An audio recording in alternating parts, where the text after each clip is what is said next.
Hi mga ka-bakers! Kumusta kayo? Ngayon naman ay gagawa tayo ng bagong-bago na Choco Brazo. Handa na ba kayo? Ang mga kailangan natin sa paggawa ng Choco Brazo ay choco flavor 1 teaspoon, egg white 9 pieces, cream of tartar 1 teaspoon, asukal 275 grams, at choco food color na 1 teaspoon. Ilagay na natin ang egg white, choco food color, cream of tartar, atin ang buksan ng ating mixer at hayaan natin siyang mag-mix hanggang sa umalsa ng kaunti ang ating egg white. Kapag umalsa na ng kaunti, atin na pong ilagay ang ating asukal. Pwede naman pong patayin muna natin ang mixer bago natin ito ilagay. Pero kung kaya naman po ay pwede naman pong ilagay na natin ito. At syempre, continue lamang po sa pagmimix. At pagkatapos naman po mga ka-bakers ay atin na pong ilagay ang choco flavor.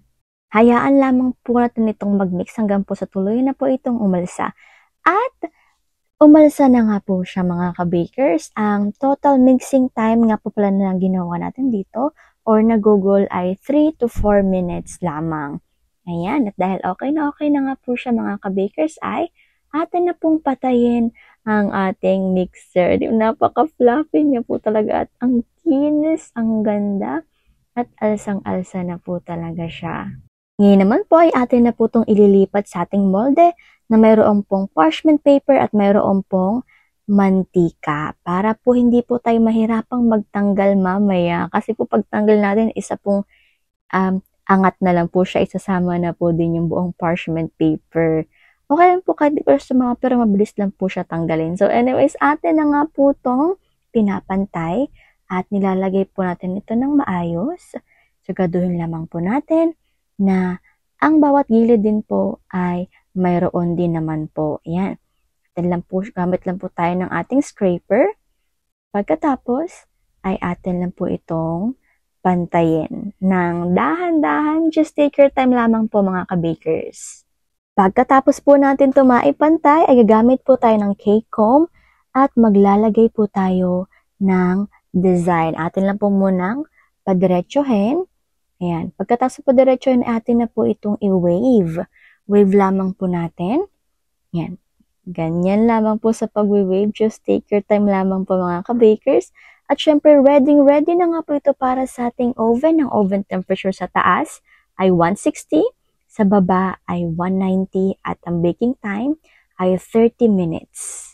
Ilagay na natin ang egg yolk, condensed milk, choco chips. Haluin muna natin ito.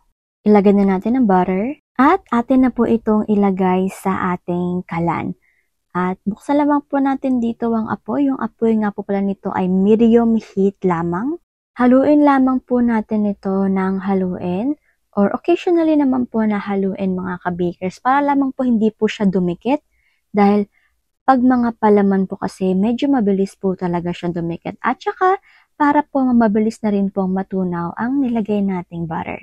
Ayan po mga ka-bakers, malapit na po itong maluto kaya naman po atin na po itong haluin ng haluin para po mas mabilis po itong lumapot at saka hindi po masunog ang ating palaman. Siyempre po, just take your time lamang. Ayan, kapag ganito na nga po na malapot na, or yung tipong isang talagang buong kulo na po siya, ay pwede na po nating patayin ang apoy sa ating kalan. Yan, haluin lamang po natin habang po nakapatay na ang apoy. At pagkatapos ay ilalagay na nga po natin ng 1 teaspoon ng choco flavor. Tapos po, i-continuous lamang po natin ang paghahalo. Again po, wala na po itong apoy. Okay po. Dapat po nakapatay na ang apoy at hinahalo lamang po natin ito para po magsama po ang ating inalagay. Yan. Ito na po example. Wala na pong apoy yan.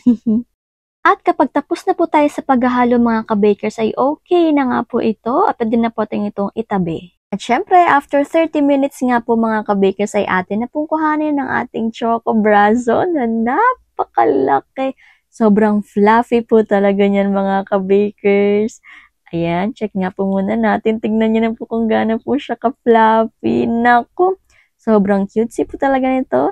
Kaya naman po atin na po itong ilagay sa ating parchment paper na may powdered sugar. Atin lang po siyang ibaliktad. Pagkatapos, po tanggalin natin yung ating parchment paper na nakalagay sa likod. And eto na po siya, wala na po siyang parchment paper. At pagkatapos naman po nito mga ka-bakers ay maglalagay po tayo dito ng palaman. Inubos nga po pala natin ang ating ginawang palaman kanina. At kung gusto nyo naman po na ubusin din po ang inyong palaman, ay okay na okay lamang po. Pero kung gusto nyo naman po na hatiin or bawasan ng kaunti ang ating filling, ay okay na okay lang din naman po.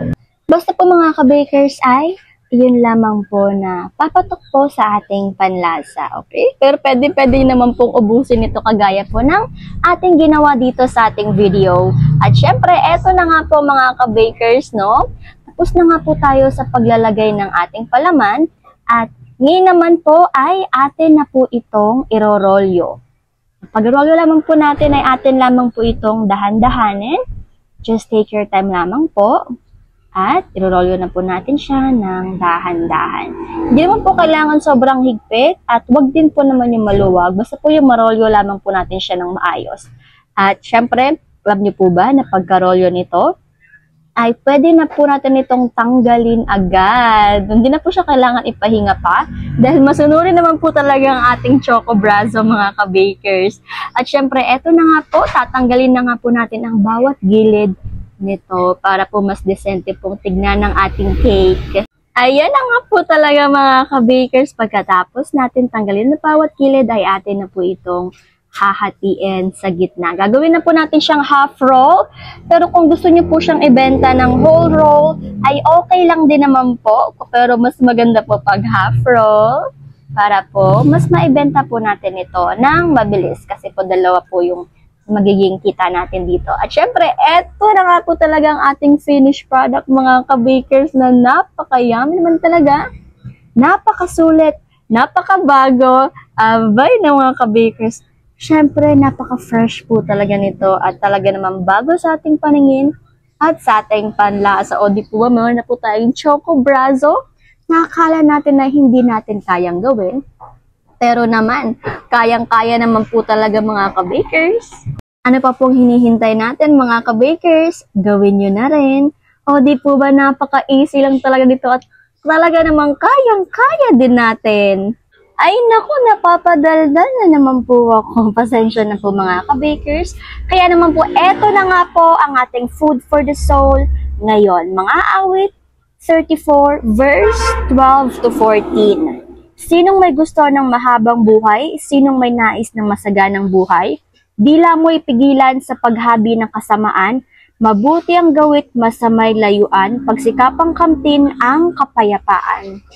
Amen, amen, amen. Maghari nawa ang kapayapaan na ibinigay sa atin ng ating Panginoong Hesukristo. Kaya naman, hanggang dito na lang po muna ako. Paalam muna.